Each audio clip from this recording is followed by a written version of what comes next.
Goodwill valuation के point of view से इन सब बातों का जरूर ध्यान रखिएगा कि अगर आपको किसी क्वेश्चन में ओवर वैल्यूड क्लोजिंग स्टॉक दे रखा है तो उसे माइनस करना है प्रॉफिट में से, लेकिन ओवर वैल्यूड ओपनिंग स्टॉक है तो प्लस करना है।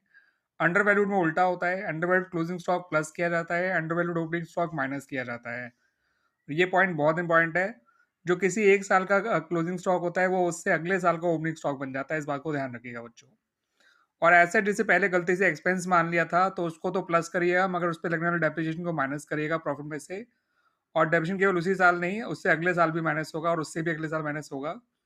ठीक है, चाहे स्ट्रेट लाइन मेथड से चाहे रिटर्न ऑन मेथड से, इस बात को ध्यान रखिएगा। और इसी का जस्ट उल्टा, अगर आपने एक्सपेंस गलती से एसेट रीड कर लिया था तो उसको माइनस करिएगा फ्रॉम द प्रॉफिट, लेकिन उसके डेप्रिसिएशन को प्लस करिएगा, और केवल उस ईयर में नहीं, उससे अगले साल में से भी और उससे भी अगले साल में से भी। पार्टनर सैलरी है तो माइनस करिए, अगर भूल गए माइनस करना पहले, कोई एक्सपेंस पहले माइनस करना भूल गए थे तो आप माइनस करिए, और कोई फ्यूचर मेंटेनेबल प्रॉफिट है तो उसे भी माइनस करिए बच्चों फ्रॉम द प्रॉफिट्स।